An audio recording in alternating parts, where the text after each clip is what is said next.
Welcome to GeoIAS Current Affairs Top Line. GeoIAS has launched PCM batch targeting 2027 Civil Service examination only for ₹1,000 per month. 2 yearsന് one time payment ചെയ്യുന്നവർക്ക് ₹5,000 2 years class and subscription ലഭിക്കുന്നതായിരിക്കും. So join now for quality classes at affordable rate. Let's start our session for today.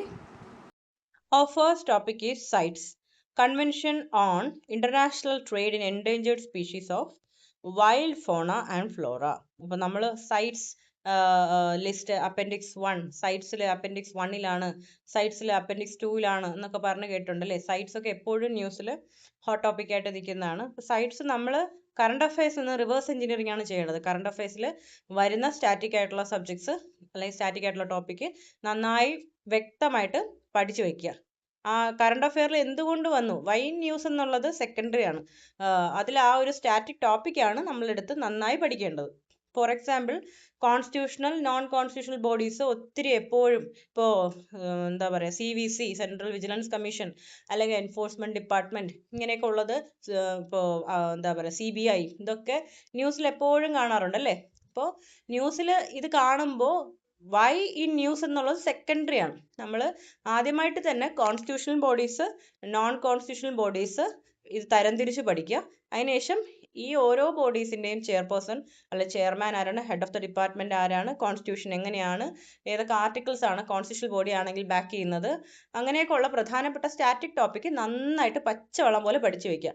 Because അതിലേക്കാണ് questions ചോദിക്കുന്നത്. അല്ലാതെ current affair എന്ന് പറഞ്ഞിട്ട് ഇപ്പോൾ CVC എന്നാണ് ഇന്ന ഓഫീസിൽ അല്ലെങ്കിൽ ഇന്ന കേസിൽ ഇന്ന വേർഡിക്റ്റ് പറഞ്ഞത് അങ്ങനെയുള്ളൊന്നും ചോദിക്കില്ല. എന്താണോ CVC, അതിൻ്റെ കോൺസ്റ്റിറ്റ്യൂഷൻ എങ്ങനെയാണ് അത് ഫോം ചെയ്തത്, അതിൻ്റെ ബാക്കിംഗ് എന്താണ്, it is constitutional or non constitutional, ഇങ്ങനെയുള്ള കാര്യങ്ങളിലേക്കാണ് നമ്മൾ ഫോക്കസ് ചെയ്യേണ്ടത്. സോ കറണ്ട് അഫയേഴ്സിൽ കൂടെ എപ്പോഴും നമ്മൾ സ്റ്റാറ്റിക്കിലേക്കാണ് നോക്കേണ്ടത്. അല്ലാതെ കറണ്ട് അഫയേഴ്സ് റോ ആയിട്ട് അങ്ങനെ തന്നെ മഗപ്പ് ചെയ്യല്ല ചെയ്യേണ്ടത്. റിവേഴ്സ് എഞ്ചിനീയറിംഗ് ചെയ്ത് കറണ്ട് അഫയേഴ്സിൽ കൂടെ നമ്മൾ സ്റ്റാറ്റിക് ടോപ്പിക്സിലോട്ട് പോവുക, സ്റ്റാറ്റിക് ടോപ്പിക്ക് പഠിക്കുക. അപ്പം നമ്മൾ കറണ്ട് അഫയേഴ്സ് പഠിക്കുമ്പോൾ നമുക്ക് മനസ്സിലാകും ഏതൊക്കെ സ്റ്റാറ്റിക് ടോപ്പിക്കിലേക്കാണ് നമ്മൾ പോകേണ്ടതെന്ന്. എല്ലാം വലിച്ചു വാരി പഠിക്കേണ്ട കാര്യമില്ല. കറണ്ട് അഫയേഴ്സിലുള്ള സ്റ്റാറ്റിക് ടോപ്പിക്ക് നന്നായിട്ട് പഠിച്ചു വയ്ക്കുക. ഇതാണ് ഒരു പാറ്റേൺ, പഠിക്കേണ്ട ഒരു സൈറ്റ്സ് നോക്കാം. സൈറ്റ്സ് വോളണ്ടറി ഇന്റർനാഷണൽ എഗ്രിമെന്റ് ആണ്. വോളണ്ടറി ആണ്. ഒരു കൺട്രിക്ക് അത് റാറ്റിഫൈ ചെയ്യണമെങ്കിൽ ചെയ്യാം, അല്ല അതിൽ നിന്ന് മാറി നിൽക്കണമെങ്കിൽ അങ്ങനെ ചെയ്യാം. ഇത് എന്തിനു വേണ്ടിയിട്ടാണ്? Ensuring international trade in wild animals and plants does not threaten their survival. ഒരു വംശനാശം വരുത്തിക്കൊണ്ട് ഇന്റർനാഷണൽ ട്രേഡും റിസർച്ചും സയന്റിഫിക് ആയിട്ടുള്ള യൂസും ഒന്നും നടക്കുന്നില്ല എന്ന് ഉറപ്പുവരുത്താനായിട്ടാണ് ഈ സൈറ്റ്സ്. ലീഗലി ബൈൻഡിങ് ആണ്, but does not take the place of national laws. ഇപ്പോൾ ആ ഒരു വിഷയത്തിൽ ഇന്ത്യക്ക് ഇന്ത്യയുടേതായ ലോ ഉണ്ടെങ്കിൽ അതാണ് പ്രാബല്യത്തിൽ വരേണ്ടത്. അല്ലാതെ വേറെ ഒരു നാഷണൽ ലോയെ റീപ്ലേസ് ചെയ്തുകൊണ്ടൊന്നും സൈറ്റ്സ് ആക്ട് ചെയ്യില്ല. ഇന്ത്യ റാറ്റിഫൈ ചെയ്തിട്ടുണ്ട്. അപ്പൻഡിക്സ് 1, 2, 3 എന്നിങ്ങനെയാണ് സ്പീഷീസിന്റെ കാറ്റഗറി വരുന്നത്. ഏറ്റവും most highest protection obviously appendix 1-ലുള്ള സ്പീഷീസിന് തന്നെയായിരിക്കും. കാര്യം അവയാണ് വംശനാശ ഭീഷണി നേരിടുന്നത്. അത് കഴിഞ്ഞ് അപ്പൻഡിക്സ് 2 ആകുമ്പോൾ species not necessarily threatened with extinction. വംശനാശ ഭീഷണിയൊന്നുമില്ല, എന്നാൽ കൂടി നമ്പേഴ്സ് വളരെ കുറവാണ് ആ സ്പീഷീസിന്റെ. അപ്പോൾ നമ്മൾ കെയർഫുള്ളി കൈകാര്യം ചെയ്തില്ലെങ്കിൽ അത് എക്സ്റ്റിങ്ക്റ്റ് ആയേക്കാം. അപ്പൻഡിക്സ് 3 ആകുമ്പോൾ species protected in at least 1 country. ഒരു കൺട്രിയിലെങ്കിലും ആ സ്പീഷീസ് പ്രൊട്ടക്റ്റഡ് സ്പീഷീസ് ആയിരിക്കണം. അങ്ങനെയാണെങ്കിൽ അപ്പൻഡിക്സ് 3-ൽ വരാം. കീ ഇനിഷ്യേറ്റീവ്സ് എന്തൊക്കെയാണ്? MIKE programme to monitor illegal killing of animals, very important. Illegal killing of elephants ആണ് മൈക്ക് പ്രോഗ്രാമിനകത്ത് വരുന്നത്. അത് മാത്രമല്ല സൈറ്റ്സ് ഫ്രീ സ്പീഷീസ് പ്രോഗ്രാം ഉണ്ട്, international consortium on combating wildlife crime 2010. ഇതെല്ലാം സൈറ്റ്സിന്റെ കീഴിൽ വരുന്നതാണ്. വേൾഡ് വൈൽഡ് ലൈഫ് ട്രേഡ് റിപ്പോർട്ടാണ് കൺവെൻഷൻ ഈ സൈറ്റ്സിന്റെ ഒരു റിപ്പോർട്ടായിട്ട് പുറത്തു വരുന്നത്. Next is sustainable aquaculture in mangrove ecosystem. ഈ സെയിം മോഡൽ എന്ന് പറയുന്നത് developed by nature environment and wild life society which has received global technical recognition from the UN's food and agriculture organisation. ഇതാണ് പ്രാധാന്യം. സെയിമിന് FAOയുടെ ഒരു ഗ്ലോബൽ റെക്കഗ്നിഷൻ കിട്ടിയിരിക്കുകയാണ്.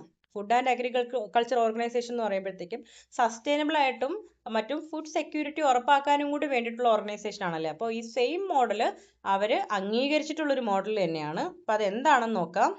Same എന്ന് പറയുമ്പോൾ മൾട്ടി സ്റ്റേക്ക് ഹോൾഡർ പാർട്ട്ണർഷിപ്പ് മോഡലാണ് to strengthen transformative process in shrimp trade as a basis for the protection of mangrove ecosystem in South Asia. അപ്പോൾ മാംഗ്രൂവ്സിൽ ഈ ഷ്രിമ്പുകളെ, അതായത് നമ്മുടെ ഈ ഇതുണ്ടല്ലോ പ്രോൺസ് പോലുള്ള കൊഞ്ച് വർഗ്ഗങ്ങൾ പോലുള്ളതിനെ കൃഷി ചെയ്യുകയും അതിൽ നിന്ന് ഉൽപ്പാദനം എടുക്കുകയും ചെയ്യുന്നൊരു പദ്ധതിയാണ് ഈ ഒരു സെയിം മോഡൽ എന്ന് പറയുന്നത്.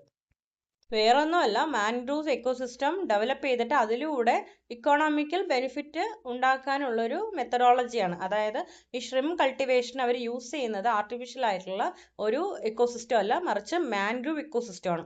സോ ആ ഒരു പദ്ധതിയിലൂടെ മാൻഗ്രൂവ്സ് പ്രൊട്ടക്ട് ചെയ്യപ്പെടുകയും ചെയ്യും, ഇക്കണോമിക്കലി അവർക്ക് ആ ഒരു ലാഭം ഈ ഷ്രിംസിനെ ട്രേഡ് ചെയ്യുന്നതുകൊണ്ട് കിട്ടുകയും ചെയ്യും അല്ലേ. അപ്പോൾ മാൻഗ്രൂവ്സ് കൾട്ടിവേഷനിലൂടെ ആ ഒരു ഇക്കോസിസ്റ്റം നന്നായിട്ട് പ്രൊട്ടക്ട് ചെയ്യപ്പെടുകയും ചെയ്യും.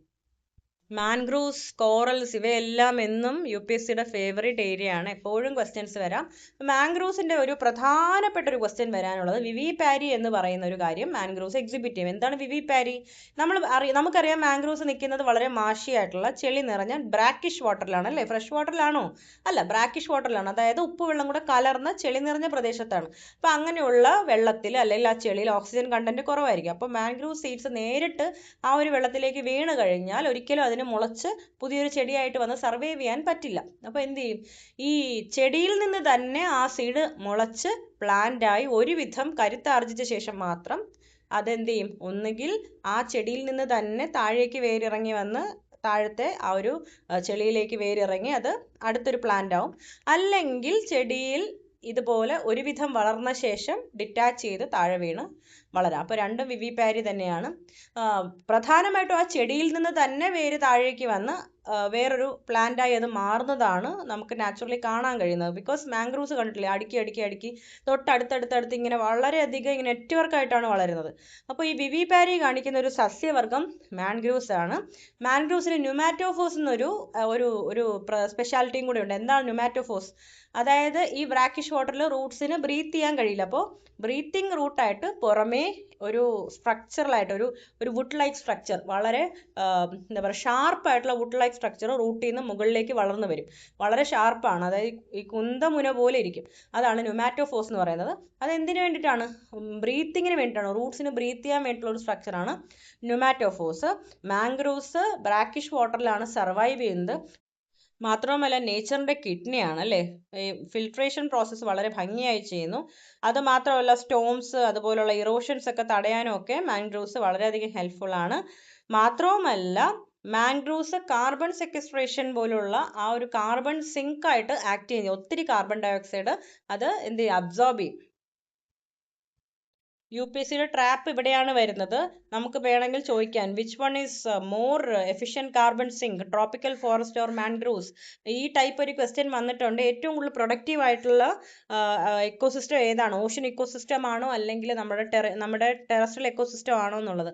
അത് മാത്രമല്ല ഫൈറ്റോ പ്ലാങ്ക്ടൺസ് കണ്ടെയ്ൻ ചെയ്യുന്ന ഫുഡ് ചെയിനിലാണോ കൂടുതൽ പ്രൊഡക്ഷൻ വരുന്നത് ഓർ നമ്മുടെ നോർമൽ പ്ലാന്റ്സിൻ്റെ ആണോ എന്നുള്ളത്. അപ്പോൾ ഇങ്ങനെയുള്ള ട്രിക്കി ആയിട്ടുള്ള ട്രാപ്സ് വരാൻ സാധ്യതയുള്ളതുകൊണ്ട് ഇതെല്ലാം ക്രിസ്റ്റൽ ക്ലിയർ ആയിട്ട് തന്നെ പഠിക്കുക.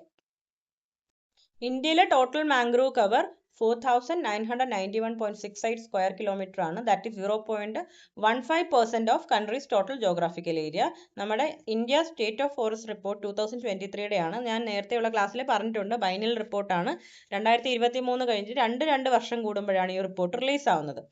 India recorded and 11.4% increase in mangrove cover between 2001 and 2023. അപ്പോൾ മാംഗ്രൂവിൻ്റെ കാര്യത്തിൽ ഇൻക്രീസ് ആണ് കാണപ്പെട്ടിരിക്കുന്നത്. വെസ്റ്റ് ബംഗാളിൽ സുന്ദർബൻസ് ആണ് ഏറ്റവും കൂടുതൽ മാംഗ്രൂവ്സ് ഹോൾഡ് ചെയ്യുന്നത്. 42.45% ആണ്.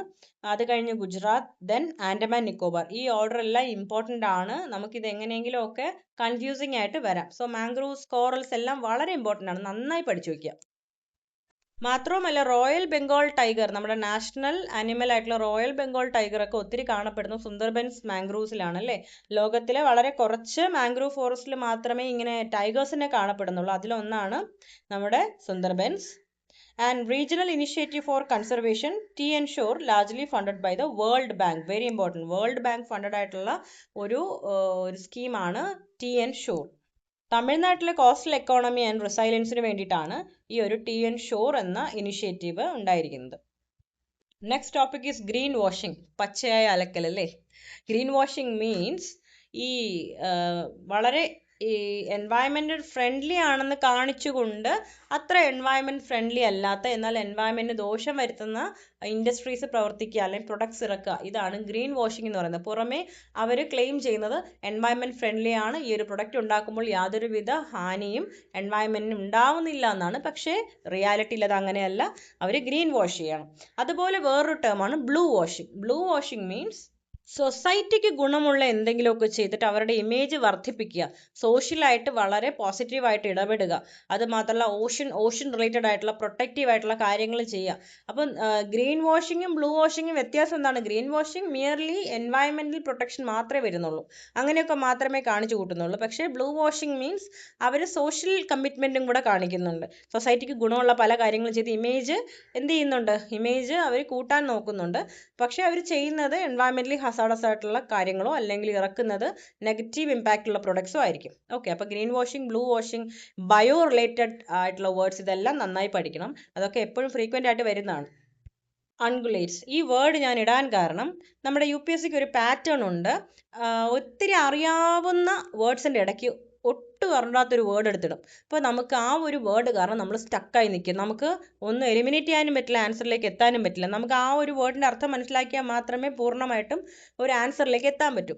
അപ്പോൾ മാക്സിമം നമുക്കറിയാവുന്ന കാര്യങ്ങളായിരിക്കും ഇങ്ങനെ കടുകട്ടിയായിട്ടുള്ള വേർഡ്സ് ആക്കി മാറ്റുന്നത്.